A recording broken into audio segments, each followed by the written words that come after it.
The first lie Grace had told Hannah was her name. "Bonjour, je m'appelle Julie," Grace had said. She'd been in Paris for only a month, and her French was still new and stiff. She'd chosen the name Julie because it was sweet and easy on the French tongue, much more so than Grace was. The best lies were the simplest and made the most sense, in the mind and in the mouth. These lies were the easiest to swallow. Jacqueline, the boss, had shown Grace to her work table, abutting Hannah's, and where to store her tools in the jars along the center crack, what she could borrow, and what she would need to procure herself.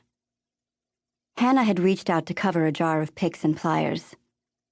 "I don't share these," she'd said with a taut smile, like someone forced to apologize.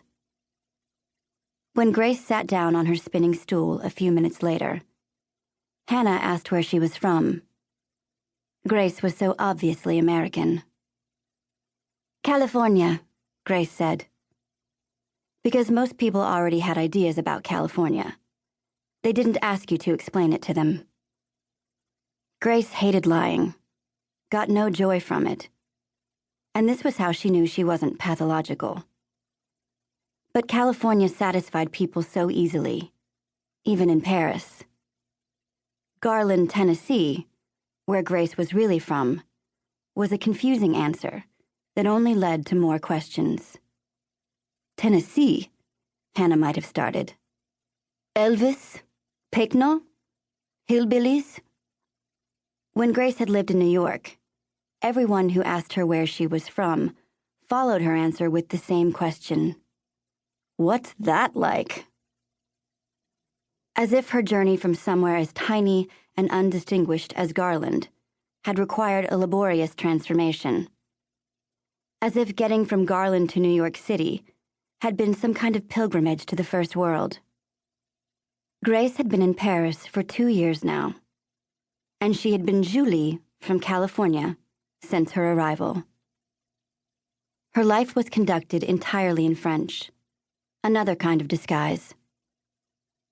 She and Hannah seldom discussed anything deep in the past, and when the conversation took an unwelcome turn, they quickly righted themselves.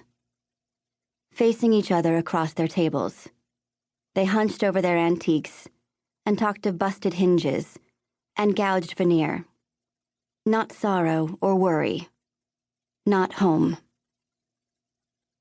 The boys would be paroled tomorrow, released from Lacombe, and sent home to Garland with their families. It was 3 o'clock in Paris now. Morning in Tennessee.